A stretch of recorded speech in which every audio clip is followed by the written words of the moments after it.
കണ്ണൂർ കണ്ണപുരത്തെ സ്ഫോടന കേസിലെ പ്രതി പിടിയിൽ. കണ്ണൂർ സ്വദേശിയായ അനൂപ് മാലിക്കാണ് പിടിയിലായത്.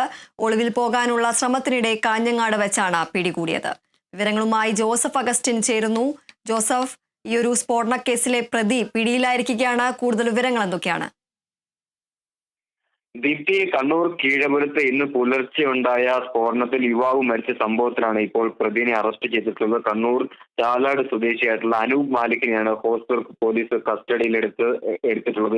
ഇയാളെ ഇപ്പോൾ കണ്ണപുരം പോലീസിന് കൈമാറിയിട്ടുണ്ട്.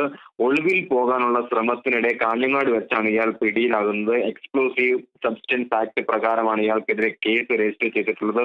സമാന സംഭവത്തിൽ സമാനമായിട്ടുള്ള മറ്റൊരു കേസും ഇയാൾക്കെതിരെ നിലനിൽക്കുന്ന ഒരു സാഹചര്യമുണ്ട്. അതിന്റെ വിചാരണയൊക്കെ നേരിടുന്ന ഒരു ഘട്ടത്തിൽ കൂടിയാണ് ഇപ്പോൾ നിലവിലുള്ളത്. എന്തായാലും ഈ സംഭവത്തിന് പിന്നാലെ ഇയാൾക്ക് വേണ്ടി വ്യാപകമായ തെരച്ചിലാണ് പോലീസ് നടത്തി വന്നിരുന്നത്. പ്രത്യേകിച്ച് ഇയാൾ അതിർത്തി കടക്കാനുള്ള ഒരു സാധ്യതയാണ് മുന്നിൽ കണ്ടത്. ഈ ഒളിവിൽ പോയി ജാമ്യത്തിന് ശ്രമിക്കുന്ന ഒരു രീതിയാണ് ഇയാൾ പണ്ട് അവലംബിച്ചത്. ഇതിന്റെ അടിസ്ഥാനത്തിൽ എത്രയും വേഗം പ്രതിയെ കണ്ടെത്തുക എന്നുള്ളത് ഏറെ നിർണായകമായിരുന്നു. ആ ഒരു ദൗത്യം പോലീസ് ഇപ്പോൾ വിജയകരമായി പൂർത്തീകരിച്ചിരിക്കുന്നു. ഇന്ന് കാഞ്ഞങ്ങാട് പോലീസ് ഇൻസ്പെക്ടർ നടത്തിയ പരിശോധനയിലാണ് ഇയാൾ പിടിയിലായിട്ടുള്ളത്. അല്പസമയം മുമ്പ് കാഞ്ഞങ്ങാട് സ്റ്റേഷനിൽ നിന്നും ഇയാളെ കണ്ണപുരം പോലീസ് സ്ഥലത്തെത്തി ഇയാളെ ഏറ്റുവാങ്ങി ഇയാളെ ഇപ്പോൾ കണ്ണപുരത്തേക്ക് എത്തിച്ചിരിക്കുകയാണ്. എന്തായാലും അതിസാഹസികമായിട്ടാണ് ഇയാളെ പിടികൂടിയതെന്നാണ് ഈ ഘട്ടത്തിൽ പുറത്തു വരുന്നത്.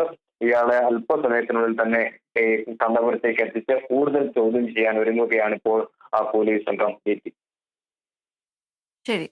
കണ്ണൂർ കണ്ണപുരത്തെ സ്ഫോടന കേസിലെ പ്രതി പിടിയിൽ. കണ്ണൂർ സ്വദേശിയായ അനൂപ് മാലിക്കാണ് പിടിയിലായിരിക്കുന്നത്. ഒളിവിൽ പോകാനുള്ള ശ്രമത്തിനിടെ കാഞ്ഞങ്ങാട് വെച്ചാണ് പ്രതി പിടിയിലായത്. ജോസഫ് അഗസ്റ്റിനാണ് വിവരങ്ങൾ നൽകിയത്.